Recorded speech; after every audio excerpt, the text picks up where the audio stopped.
नमस्कार दोस्तों, राजशाला info channel में आपका स्वागत है। शिक्षा विभाग से संबंधित न्यूनतम अपडेट्स के लिए हमारे चैनल को लाइक, शेयर और सब्सक्राइब कीजिए and press the bell icon.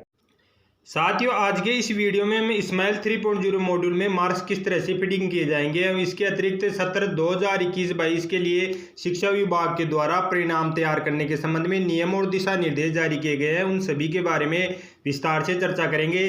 सबसे पहले हम चर्चा करें इस्माइल 3.0 मॉड्यूल में मार्क्स फिटिंग के संबंध में दिशा निर्देश जारी किए गए हैं विभाग के द्वारा। फर्स्ट दिशा निर्देश है, अंकों के लिए उपलब्ध सभी कॉलम में अंकों को अनिवार्य दर्ज करना है। किसी भी कॉलम को रिक्त न रखा जाए। तो जो भी आप दे रहे हैं उन सभी कॉलमों में आपको अंक फिल करने होंगे। इसके अतिरिक्त केवल यदि पोर्टल पर विद्यार्थी नहीं है तो कॉलम को खाली रखें। यदि छात्र पहली परीक्षा या दूसरी परीक्षा या 10वीं कक्षा NSO या RSSO या सप्लीमेंट्री में देरी से घोषित तो छात्रों के परिणाम के कारण अर्धवार्षिक परीक्षा से पहले प्रवेशित हुए थे तो कॉलम खाली रहेगा, क्योंकि उन्हें अनुपस्थित चिन्हित नहीं किया जाएगा।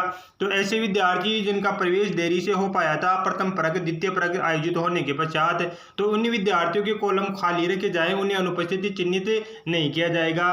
विद्यार्थी को अनुक्रमांक शाला दर्पण पोर्टल पर विद्यार्थी मॉड्यूल में अनिवार्य दर्ज करें। तो शाला दर्पण पोर्टल के अंतर्गत आपको विद्यार्थी टैब के अंतर्गत आपको अनुक्रमांक विद्यार्थियों को अनुक्रमांक अलॉट करने हैं।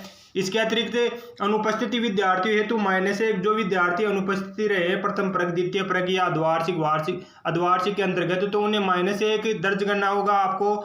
इसी के अतिरिक्त चिकित्सा हेतु -2 प्रविष्ट करना है। तो जो विद्यार्थी मेडिकल पे है वहां पे आपको -2 प्रविष्ट करना होगा। वार्षिक परीक्षा के साथ व्यवसाय विषयों के अंक भी यहाँ पे दर्ज करने होंगे।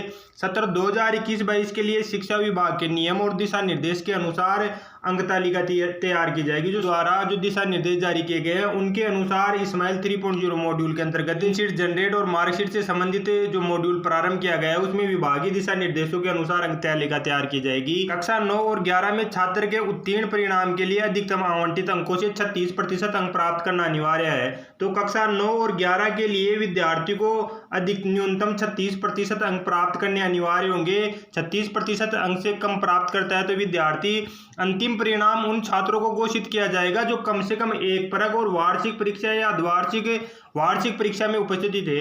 तो उन्हीं विद्यार्थियों का अंतिम परिणाम घोषित किया जाएगा जो विद्यार्थी या तो प्रथम परक में उपस्थिति रहे थे या द्वितीय परक में, वार्षिक परीक्षा में या अर्धवार्षिक परीक्षा में उपस्थिति हुए थे। 11 में उन छात्रों का परिणाम जारी नहीं किया जाएगा जो वार्षिक परीक्षा में उपस्थिति नहीं थे। तो उन विद्यार्थियों का परिणाम जारी नहीं किया जाएगा जो वार्षिक परीक्षा में उपस्थिति नहीं थे। कक्षा 9 और 11 के लिए वार्षिक परीक्षा में न्यूनतम 20% अंक प्राप्त करना होगा। तो कक्षा 9 और 11 के लिए न्यूनतम सभी विषयों को कुल मिला के हम चर्चा करें तो कुल अंकों का 36% अंक प्राप्त करना है। और यदि वार्षिक परीक्षा के बारे में बात करें तो वार्षिक परीक्षा में न्यूनतम 20% अंक प्राप्त करना विद्यार्थियों को अनिवार्य है। कक्षा 9 और 11 के लिए जो छात्र छात्राएं वार्षिक परीक्षा में बिना सूचना के अनुपस्थित हैं उनका परिणाम तैयार नहीं किया जाएगा, किंतु रुग्णता प्रमाण पत्र के आधार पर वार्षिक परीक्षा में पुनः परीक्षा हेतु पात्र होंगे।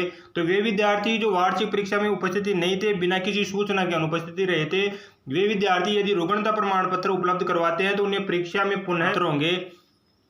छात्र अधिकतम 2 विषयों में पूरक परीक्षा के लिए पात्र होंगे। तो इसके अतिरिक्त कक्षा 1 से 4 और 6-7 में पुनः परीक्षा अथवा पूरक परीक्षा का कोई प्रावधान नहीं है। तो आपको ध्यान यह रखना है कि कक्षा 1 से 4 और कक्षा 6 से 7 में के अंतर्गत पूरक परीक्षा के लिए कोई प्रावधान नहीं है। मुख्य विषय हेतु A, B, C, D, E तथा अन्य विषयों के लिए A+, A, B, C, D grading 1 से 4 और 6 से 7 के लिए होगी। तो कक्षा 1 से लेकर 7 के लिए ग्रेडिंग प्रदान की जाएगी।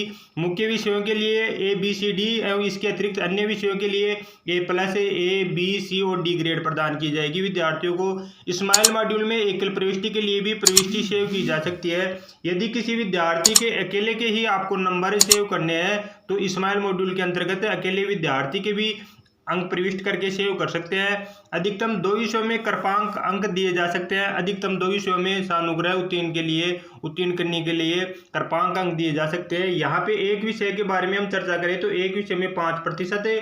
इसके अतिरिक्त 2 विषयों के बारे में चर्चा करें तो 2 विषयों में 2-2% अंक विद्यार्थी को दिए जा सकते हैं। परिणाम देखने के लिए स्कूल लॉगिन में ड्राफ्ट विकल्प प्रदान किया गया है। छात्र कक्षा के परिणाम को लॉक करने के लिए वेरीफाई बटन प्रदान किया जाएगा। इसके बाद किसी भी परीक्षा विषय में अंकों में कोई भी संशोधन नहीं होगा। तो सबसे महत्वपूर्ण यह है कि यदि विद्यार्थी का परिणाम एक बार वेरीफाई बटन पर क्लिक कर दिया है तो इसके पश्चात किसी भी प्रकार का हम संशोधन नहीं कर सकते हैं। स्कूल को उपलब्ध कराए गए प्रारूप के अनुरोध पर ऐसे स्कूलों के लिए सीबीओ लॉगिन पर अनलॉक विकल्प प्रदान किया जा सकता है। किसी कारणवश भूलवश किसी विद्यार्थी का वेरीफाई हो चुका है तो सीबीओ लॉगिन के माध्यम से अनलॉक का विकल्प उपलब्ध करवाया जाएगा। कक्षा विशेष व वर्ग के समेकित परिणाम देखने के लिए स्कूल को एक ग्रीन शीट प्रदान की जाएगी, जिसके माध्यम से विभिन्न वर्गों सेशन के अनुसार संकाय के मामले में उस संकाय के समेकित परिणाम प्रदान करने के लिए ग्रीन शीट प्रदान की जाएगी। और ग्रीन शीट में कक्षावार वर्गवार हम विद्यार्थियों के परिणाम देख सकते हैं। क्लास संकाय में रैंक के लिए अलग से मॉड्यूल उपलब्ध कराया जाएगा। कक्षा में विद्यार्थियों की क्या रैंक रही इसके लिए अलग से मॉड्यूल प्रदान किया जाएगा। तो विभाग के द्वारा स्माइल 3.0 मॉड्यूल में मार्क्स फिटिंग के संबंध में यह महत्वपूर्ण दिशा निर्देश जारी किए गए हैं। धन्यवाद साथियों।